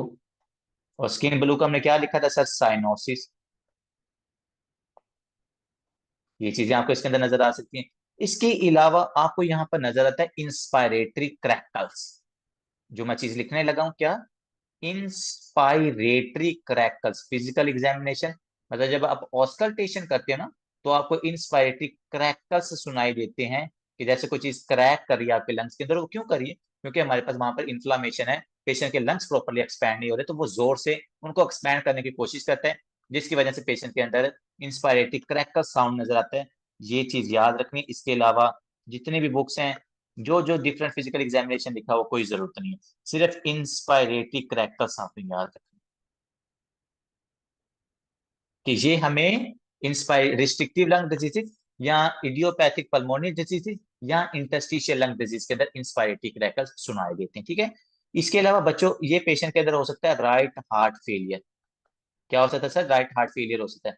जब पेशेंट में राइट हार्ट फेलियर होगा, तो पेशेंट कौन सी सिम्टम के साथ प्रेजेंट करेगा? सर, ये पेशेंट प्रेजेंट कर सकता है असाइटिस के साथ। हाँ जी, असाइटिस के साथ। ये पेशेंट प्रेजेंट कर सकता है नटमैग लीवर के साथ। बिल्कुल, नटमैग लीवर के साथ। ये पेशेंट प्रेजेंट कर सकता है पेरिफेरल एडिमा के साथ। तो अब कोई मुझे बच्चा बताए कि सर हमें सिम्टम्स भूलती हैं, बताएं कोई सिम्टम भूल रही है?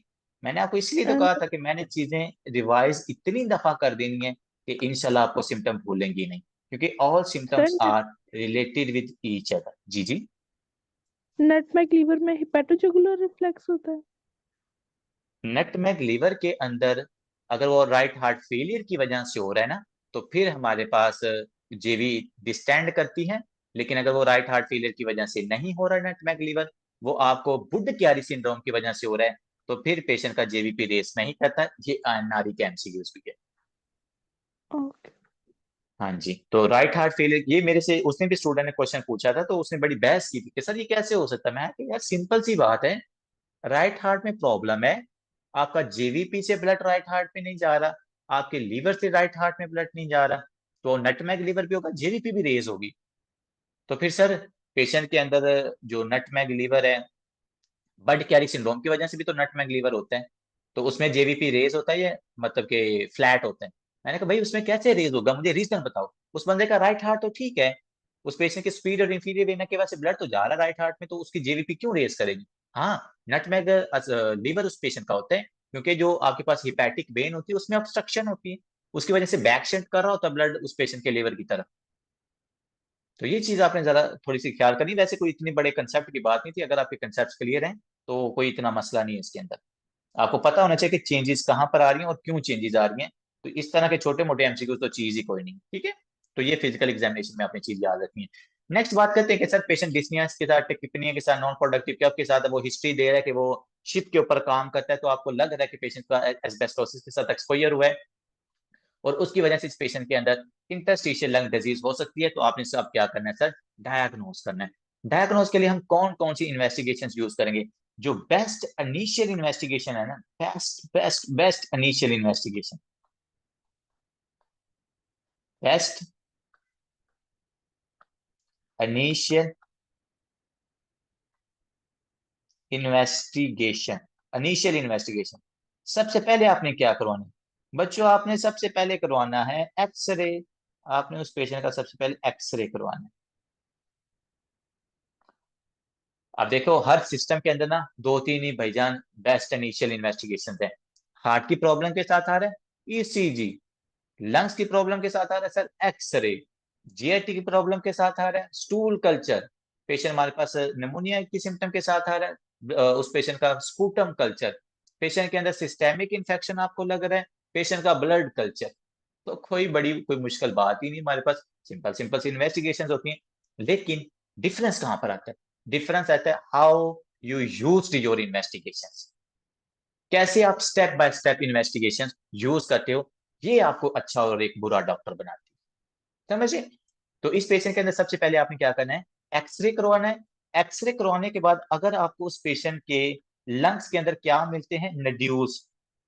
ये देखो, ये आपको डिफरेंट टाइप्स के ग्राउंड ग्लास अपीयरेंस भी है। ये देखो, जैसे आपके पास ये ग्लास जो व्हाइट सा ग्लास नहीं होता, जैसी उसकी अपीयरेंस होती है ना, तो ये बिल्कुल वैसी आपको अपीयरेंस नजर आ रही है। ये तो लंग्स है, यहाँ पर भी थोड़ी थोड़ी नजर आ रही है। तो अगर आपको नड्यूलर फाइंडिंग या रेटिकुलर फाइंडिंग्स नजर आती हैं एक्सरे के ऊपर, या आपको ग्राउंड ग्लास अपीयरेंस, में यहाँ पर लिख देता हूँ, रेटिकुलर फाइंडिंग्स या जिनको हम नड्यूलर फाइंडिंग्स कहते हैं, रेटिकुलर और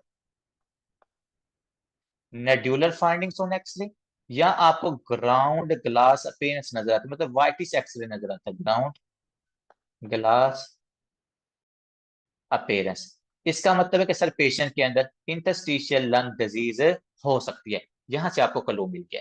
जब आपको एक्सरे से क्लू मिलता है, फिर आप क्या करते हो सर, नेक्स्ट इन्वेस्टिगेशन की तरफ जाते हो। तो नेक्स्ट इन्वेस्टिगेशन आपने इस पेशेंट के अंदर क्या करवानी है, that is the high ultrasound या हाई रेजोल्यूशन सीटी स्कैन आपने दूसरे नंबर पर करवाना है जब आपको शक हुआ है। ये नहीं करवाना, मैं आपको एंडो के अंदर मतलब कि बार बार बता बता के थक गया हूँ कि जो इस तरह की रेडिएशन एक्सपोजर वाली थेरेपीज होती हैं या जो इन्वेसिव प्रोसीजर होते हैं वो डायरेक्टली नहीं करते होते जब तक आपको लैब्स फाइंडिंग से या सिंपल इन्वेस्टिगेशन से क्लूज नहीं मिलते। अब एक्सरे से मुझे क्लूज मिल गए कि वहां पर सर नड्यूल्स हैं, वहां पर रेटिकुलर्स हैं, वहां पर ये ग्राउंड ग्लास जैसी अपीयरेंस है, तो पेशेंट में इंटरस्टिशियल लंग डिजीज हो सकती है। तो मैं फिर उस पेशेंट को लेके जाता हूँ सीटी स्कैन की तरफ, क्योंकि वो गोल्ड स्टैंडर्ड इन्वेस्टिगेशन नहीं है, उसने सिर्फ मुझे क्लू दी है। दूसरे नंबर आपने इस पेशेंट को क्या करवाना है sir, high resolution CT scan, high resolution CT scan. Oh my god, CT scan, I love SCT, मुझे ये इन्वेस्टिगेशन वैसे बड़ी अच्छी लगती है क्योंकि इसे डायग्नोज अच्छा हो जाता है। हाई रेजोल्यूशन सीटी स्कैन करवाना है, और हाई रेजोल्यूशन सीटी स्कैन के ऊपर आपको क्या नजर आता है, हनी कॉम्ब अपीयरेंस। क्या नजर आएगी आपको, हनी कॉम्ब, जैसे आपकी शहद की मक्खियों का वो जत्था सा होता है ना, जैसे उनका वो कॉम्ब होता है, Honey comb appearance. CT scan के ऊपर आपको हनी कॉम्ब अपीयरेंस नजर आएगी, इसका मतलब है कि पेशेंट के अंदर इंटरस्टिशियल लंग डिजीज हो सकती है। ये हनी कॉम अपीयरेंस एनएलई के हिसाब से बड़ी इंपॉर्टेंट है कि वो पूछते हैं कि हाँ भाई सीटी स्कैन करवाया, सीटी स्कैन के ऊपर ऊपर हमें हनी कॉम अपीयरेंस नजर आई, तो कौन सी डिजीज हो सकती है। तो पेशेंट के अंदर इडियोपैथिक पल्मोनरी फाइब्रोसिस या इंटरस्टिशियल लंग डिजीज उस पेशेंट में हो सकती है। ठीक है जी, तो Honey com appearance is very very important. और किसके ऊपर आपको नजर आ रही है, हाई रेजोल्यूशन सीटी स्कैन के ऊपर। अक्सर स्टूडेंट इसको लिख देते हैं कि एक्सरे के ऊपर नजर आती है, भाई एक्सरे के ऊपर इतनी पावर नहीं होती कि वो आपके पास ये जो इतनी इसको ग्रोसली आपको दिखा दे हार्ट को, ये सिर्फ सीटी स्कैन के पास इतनी पावर होती है। और सीटी स्कैन की भी जो नेक्स्ट फॉर्म है ना, हाई रेजोल्यूशन सीटी स्कैन, वही आपको ये अपीयरेंस दिखा सकता है कि जिसके अंदर आपको क्या नजर आ रहा है, ये कॉम्स नजर आ रहे हैं, ये साइडों की तरफ आपको ये फाइब्रोसिस नजर आ रही है, ये फाइब्रोसिस हुई, इंटरस्टिशियम, ये एलोविलाई के दरमियान में इंटरस्टिशियम आपको नजर आ रहा है। ठीक है, तो इसको हम कहते हैं honeycomb appearance on the CT scan, you can see in patient of the interstitial lung disease. दो इन्वेस्टिगेशंस हो रही हैं। अब यहां से सर मुझे शक हो रहा है कि ये पेशेंट है आईएलडी का है, मैं इस पेशेंट का तीसरी इन्वेस्टिगेशन करवाता हूँ। तीसरी इन्वेस्टिगेशन क्या है, पल्मोनरी फंक्शन टेस्ट। अब हमने कहा था ऑब्स्ट्रक्टिव लंग डिजीजेस के अंदर जो पीएफटी है वो 70% से कम आता है, जो स्पायरोमीट्री है वो 70% से कम आता है। लेकिन बच्चों, इंटरस्टिशियल लंग डिजीज के अंदर ये या तो पीएफटी आपका नॉर्मल होता है या ये हमारे पास इंक्रीज आता है। इसका कितना इंक्रीज आता है, मोर देन 80%। अगर 80% से ज्यादा इनकी परसेंटेज आ रही है ना पीएफटी की, इसका मतलब पेशेंट के अंदर इंटरस्टिशियल लंग डिजीज या रिस्ट्रिक्टिव लंग डिजीज हो सकती है। इसके अंदर आप देखते क्या क्या होता है, FEV1 बटा FVC, फोर्स वाइटल कैपेसिटी और फंक्शनल एक्सपायरेटिव वॉल्यूम इन 1 सेकंड, ये दोनों चीजें देखते होते हैं। मजे की बात ये है कि इसमें FEV1 भी कम होता है, लेकिन इसका जो FVC होता है वो ज्यादा कम होता है। FEV1 भी कम है क्योंकि लंग्स एयर के अंदर जा ही नहीं रही, तो वो निकालता भी कम है, लेकिन जो टोटल एयर वो बाहर निकालता है वो भी हमारे पास ज्यादा कम होती है। तो जब आपके पास डिनोमिनेटर ज्यादा छोटा होता है ना, तो हमारे पास जो वैल्यू आती है बच्चे, वो वैल्यू आपको इंक्रीज मिलती है, क्योंकि नॉर्मल वैल्यू 0.8 होती है, तो यहाँ पर 0.8 से आपको नॉर्मल वैल्यू ज्यादा मिलेगी। अब आप कहेंगे सर पता नहीं क्या कहानी डाल रहे हैं, देखो नॉर्मली पता आप क्या करते हो, नॉर्मली आप 1 सेकंड के अंदर 4 लीटर एयर को बाहर निकालते हो, और जो आप टोटल एयर बाहर निकालते हो वो आप 5 लीटर निकालते हो। मतलब FEV1 आपका कितना है, 4 लीटर है, और जो आपका FVC होता है ये 5 लीटर होता है। ये मैं पहले नॉर्मल की बात आपको समझा रहा हूँ, ये है नॉर्मल कंडीशन। अगर आप इसको डिफाइन करो ना तो 4/5 या 0 या 0.8 अराउंड बनता है, और इसको मैं मल्टीप्लाई करूँ 100 से, तो ये बनता है 80%, और 80% स्पायरोमेट्री के ऊपर या पीएफटी के अंदर आता है, तो ये नॉर्मल वैल्यू होती है। अब मैंने आपको क्या बात बताई, मैंने कहा कि जो आपका FeV1 है ये कम है, मतलब 4 से मैंने इसको किया 3, लेकिन मैंने कहा जो FVC है वो ज्यादा कम है, वो 5 से 2 के ऊपर आ गया। तो जब इन दोनों को मैं क्या करता हूँ, डिवाइड करता हूँ, देखो अगर आप 3 को अंदर रखो, 2 पे डिवाइड करो, तो 2 1 2, 1.0 2 5 10, मतलब कि 1.5, या 1.5 को मैं 100 से मल्टीप्लाई करूं तो ये मेरे पास 150% इसकी आ रही है। कि मतलब कि पेशेंट के 80% से, यहाँ पर मैंने आपको कहा ना कि ये जो पीएफटी की वैल्यू होती है वो आपके पास इंक्रीज आती है 80% से ज्यादा। तो जब हमारे पास FeV1 कम है, लेकिन FVC जो टोटल एयर आप बाहर निकालते हो वो भी क्या होती है, वो ज्यादा कम होती है, जिसकी वजह से पेशेंट के अंदर जो स्पायरोमेट्री है यहाँ तो वो नॉर्मल होती है, यहाँ आपको 80% से ज्यादा नजर आती है। ठीक है, तो ये हमारे पास हो गया तीसरी इन्वेस्टिगेशन। अब आते हैं चौथी इन्वेस्टिगेशन। आपको स्पायरोमेट्री से पता चल गया कि पेशेंट रिस्ट्रिक्टिव लंग डिजीज का, आपको सीटी स्कैन से पता चल गया, एक्सरे के ऊपर पता चल गया। अब लेकिन मेरे पास ये एग्जैक्ट डायग्नोज नहीं हुआ। तो जो आपके पास एग्जैक्ट डायग्नोज होता है ना, वो आपके पास होता है बायोप्सी की मदद से। तो जो मोस्ट एक्यूरेट टेस्ट होता है बच्चों, वो होती है बायोप्सी। सीटी स्कैन और एक्सरे आपको लेके जाता है कि भाई इस पेशेंट के ILD हो सकता है। तो जो आपके पास एक्यूरेट मोस्ट एक्यूरेट या जो गोल्ड स्टैंडर्ड इन्वेस्टिगेशन है, वो हमारे पास होती है biopsy in case of the interstitial lung disease. क्योंकि जब आप बायोप्सी लोगे, इतना पोर्शन लोगे, और इस पोर्शन के अंदर अगर आप देखो तो आपको ये फाइब्रोसिस नजर आ रही है। ये देखो, ये इंटरस्टिशियम के अंदर फाइब्रोसिस, इन्फ्लामेशन, ये आपको नजर आ रही है। इसका मतलब है कि ये पेशेंट हमारे पास इंटरस्टिशियल लंग डिजीज का या इडियोपैथिक पल्मोनरी फाइब्रोसिस का ये पेशेंट था। तो बायोप्सी मोस्ट एक्यूरेट टेस्ट है, बेस्ट इनिशियल टेस्ट एक्सरे है, सीटी स्कैन आपको एक्यूरेट फाइंडिंग देता है, और पीएफटी आपको लीड करती है कि पेशेंट के अंदर रिस्ट्रिक्टिव लंग डिजीज हो सकती है। ठीक है, अब 4 इन्वेस्टिगेशन की मदद से आपको पता चल गया कि ये पेशेंट हमारे पास ILD का था। अब मैंने इसका क्या करना है, ट्रीटमेंट करना। तो बच्चे सबसे पहले क्या इसका ट्रीटमेंट होगा? जी मैडम, ट्रीटमेंट मैंने इसका करना है, मैं कैसे इसका ट्रीटमेंट स्टार्ट करूंगा? सबसे पहले हम क्या काम करते होते हैं? ऑक्सीजन थेरेपी, सबसे पहले ट्रीटमेंट की क्या अप्रोच मेंटल होती है, मैं जो आपको ऑक्सीजन डे 1 से बताता आ रहा हूँ जी। और अंडरलाइनिंग काज को ट्रीट करना।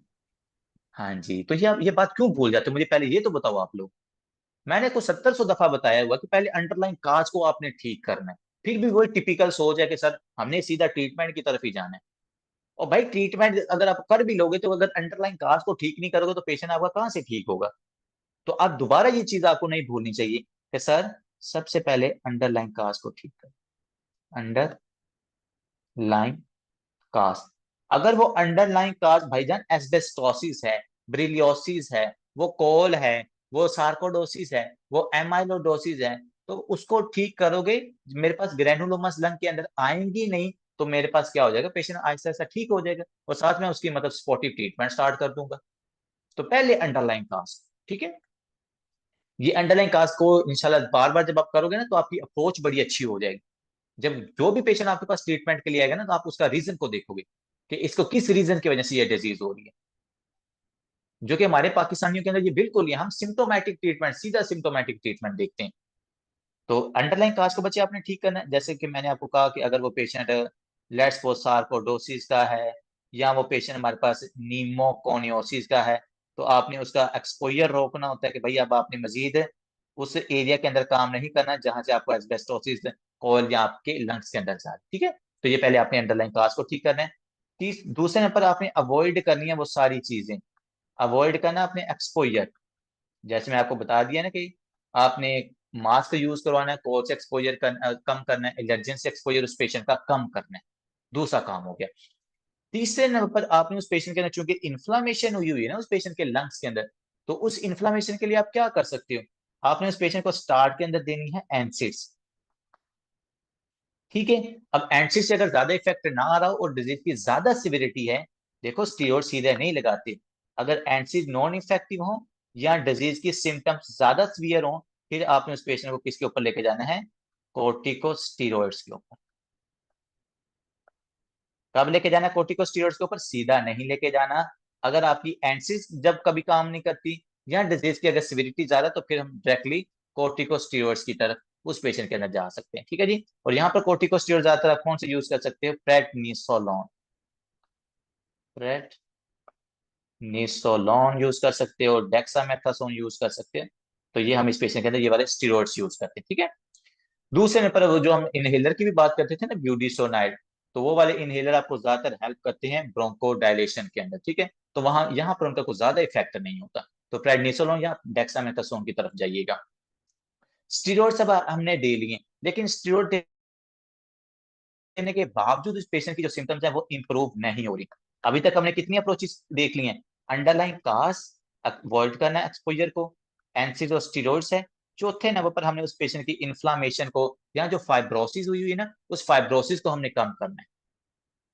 तो मैं आपको मस्कुलोस्केलेटन के अंदर जाके पढ़ाऊंगा कि हमारे पास बड़ी प्यारी प्यारी ड्रग्स हैं, इम्यूनोसप्रेसेंट हैं, फाइब्रोसिस को ब्रेक डाउन करने वाली हमारे पास ड्रग्स होती हैं, जो हम यहाँ पर यूज करेंगे, जिसको कहते हैं anti fibrotic drugs. Anti fibrotic drugs के जो आपके पास वहां पर लंग्स में फाइब्रोसिस हुई हुई ना, इंटर ILD के अंदर, उस फाइब्रोसिस को खत्म करने के लिए हम इस पेशेंट को देते हैं एंटी फिब्रोटिक ड्रग्स। इसमें मैं आपको एक ड्रग का नाम बताऊंगा, एटलीस्ट एक याद रखिएगा, इसको नहीं आपने भूलना। वो कौन सी है? One of my favourite drug, that is the pirfenidone. कौन सी सर? पिरमिफेनिडोन, ठीक है। ये डॉन मुझे बड़ा पसंद है, क्योंकि ये डॉन करता क्या है, ये F भी इसके अंदर लिखा हुआ है, ये डॉन फाइब्रोसिस को ठीक करता है। तो अगर कहीं पर मिरफिडोन लिखा हो ना, तो ये याद रखिएगा, ये ऐसा डोन है जो F, इसकी ड्रग के अंदर ही F लिखा हुआ है कि ये फाइब्रोसिस को ठीक करता होता है, और ये आपके पास एंटी फिब्रोटिक ड्रग है। इसलिए हम इसको थोड़ा सा चले प्यारा सा करके लिख लेते हैं, पिरमिफिडोन, PIR। वैसे इस क्लास में बहुत सारी ड्रग्स आती हैं, पिरमिफिडोन।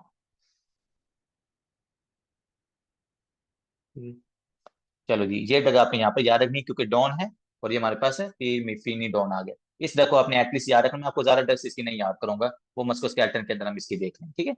चौथे नंबर पर सर, अगर हमने उस पेशेंट को ये सारी थेरेपीज दे दी, स्टीरॉइड्स हैवी देके देख लिए, हमने उस पेशेंट की ये जो पिरफेनिडोन वाली ड्रग है ये भी देके देख लिया है, इसके अलावा हमने और जो एंटी फिब्रोटिक ड्रग्स थी वो भी देके देख लिए हैं। 6 महीने तक हमने इसको पेशेंट को थेरेपी के ऊपर रखा है, लेकिन सिम्टम ठीक नहीं हो रही। पेशेंट के अंदर सीवियर पल्मोनरी फाइब्रोसिस होगी है या सीवियर इंटरस्टिशियल लंग डिजीज होगी।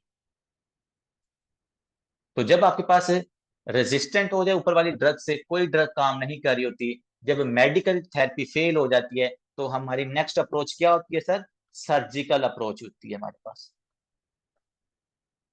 नेक्स्ट हमारी है सर्जिकल इंटरवेंशन। इंटरवेंशन, तो इस पेशेंट के अंदर हमें क्या सर्जिकल इंटरवेंशन कर सकते हैं? इस पेशेंट के अंदर हम जो सर्जिकल इंटरवेंशन कर सकते हैं, that is the lung transplantation. तो आपने इस पेशेंट के जो लंग्स हैं, अगर एक लंग इन्वॉल्व है, लंग ट्रांसप्लांटेशन, तो एक लंग की ट्रांसप्लांटेशन करवानी है। अगर दोनों लंग्स इफेक्टेड हैं, तो आपने दोनों लंग्स की क्या करवानी है? ट्रांसप्लांटेशन करवानी है। इसके अंदर वो लिखता है कि रेसिपिएंट का जो लंग्स हैं वो इफेक्टेड होते हैं। यहाँ पे रेसिपिएंट, जो हमारा यहाँ पे रेसिपिएंट लंग्स है, उसके अंदर क्या हुई है? फाइब्रोसिस है। वो लंग्स हमारे पास नॉन फंक्शनल है, तो हम क्या करेंगे? डोनर से लंग्स लेंगे, और डोनर का जो लंग होगा, डोनर लंग्स हमारे पास हेल्दी होगा। हेल्दी डोनर लंग्स को फिब्रोटिक या डिजीज लंग के साथ आपने ट्रांसप्लांट कर देना है, और उस ट्रांसप्लांटेशन की वजह से क्या हो जाएगा? फिर आपका पेशेंट है कुछ ईयर्स तक सरवाइव कर जाता है। It can survive for some years, life span उसका 4 ईयर 5 ईयर, यानी दो, अगर यंग है तो 10 ईयर्स तक भी इंप्रूव हो सकता है। लेकिन लंग ट्रांसप्लांटेशन के साथ बहुत सी प्रॉब्लम होती है। वो क्या प्रॉब्लम होती है? यहाँ पर हमारे पास होती है रिजेक्शन।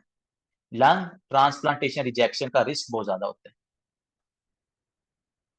ये मैं अभी कल ही मैंने एक MCQ करवाया था बच्चों को, कि हमारे पास एक पेशेंट आता है सिम्टम के साथ, dyspnoea, tachypnoea, non productive cough, ठीक है। और आज से 3 महीने पहले उस पेशेंट के अंदर हमने लंग ट्रांसप्लांटेशन करवाई थी। और क्यों करवाई थी? उस पेशेंट में इडियोपैथिक पल्मोनी फाइब्रोसिस थी, या उस पेशेंट के अंदर इंटरस्टिशियल लंग डिजीज थी, तो 3 महीने बाद वो पेशेंट आपके पास dyspnoea, tachypnoea, non productive cough के साथ आ रहा है। इसका मतलब क्या हुआ कि उस पेशेंट के अंदर एक्यूट लंग ट्रांसप्लांटेशन रिजेक्शन हुई। क्योंकि जो रिजेक्शन होती है हमारे पास ट्रांसप्लांटेशन की, वो 3 टाइप्स की होती है, hyper acute, acute and chronic rejection. अगर पेशेंट तो जैसे ट्रांसप्लांट हुई है, कुछ मिनट्स के बाद या कुछ घंटों के बाद अगर रिजेक्शन की सिम्टम आ जाए, तो पेशेंट के अंदर होती है हाइपर एक्यूट रिजेक्शन। अगर कुछ मंथ के बाद, लेट्स वो 1 मंथ टू 6 मंथ के दरमियान में अगर रिजेक्शन की सिम्टम आ जाए, उसको हम कहते हैं एक्यूट रिजेक्शन। अगर 6 मंथ से ज्यादा के बाद पेशेंट को रिजेक्शन की सिम्टम आए, तो उसको हम क्रॉनिक रिजेक्शन कहते हैं। अक्यूट रिजेक्शन में न्यूट्रोफिल सेल वहां पर डिपॉजिट होते हैं जब आप बायोप्सी करते हो। सॉरी, हाइपर अक्यूट के अंदर न्यूट्रोफिल्स होते हैं, अक्यूट के अंदर हमारे पास लिम्फोसाइट्स होते हैं, पेरिवस्कुलर फाइब्रोसिस होती है उस पेशेंट की, और क्रॉनिक के अंदर सीवियर लिम्फोसाइट सेल वहां पर डिपॉजिट होते हैं। ठीक है, ये वैसे टॉपिक है हमारे पास इसका इम्यूनोलॉजी का, वहां पर डिस्कस करेंगे, लेकिन थोड़ी सी आपने बात याद रखनी है। अगर आप लंग ट्रांसप्लांटेशन करवा रहे हो, तो पेशेंट के लंग ट्रांसप्लांट रिजेक्शन का बहुत ज्यादा रिस्क होता है। ठीक है, तो ये था हमारा आज का टॉपिक, जिसके अंदर हमने रिस्ट्रिक्टिव लंग डिजीज को स्टार्ट किया ऊपर से। रिस्ट्रिक्टिव लंग डिजीज की जो हमने कॉजेज देखे थे कि क्यों क्यों हो सकती है, फिर हमने उसका जो पहली कॉज है रिस्ट्रिक्टिव लंग डिजीज का, that is interstitial lung disease, उस इंटरस्टिशियल लंग डिजीज को हमने डिस्कस किया, वो क्यों क्यों हो सकती है, उसकी पैथोफिजियोलॉजी डिस्कस की, उसकी इटियोलॉजी डिस्कस की, उसके सिम्टम डिस्कस की, उसका फिजिकल एग्जामिनेशन डिस्कस किया, उसका डायग्नोस डिस्कस किया, एंड एट द एंड हमने ट्रीटमेंट किया। अंडरलाइन काज को ठीक करना है, एंसिड देनी है, स्टेरॉइड्स देने हैं, एंटीफिब्रोटिक ड्रग्स देनी है, जिसके अंदर pirfenidone is the drug of choice है। और अगर ड्रग्स काम ना करें, हम उस पेशेंट को ले जाते हैं लंग ट्रांसप्लांटेशन के बारे में। ठीक है जी, so that's all about today lecture, see you in next lecture. If you have any question you can ask.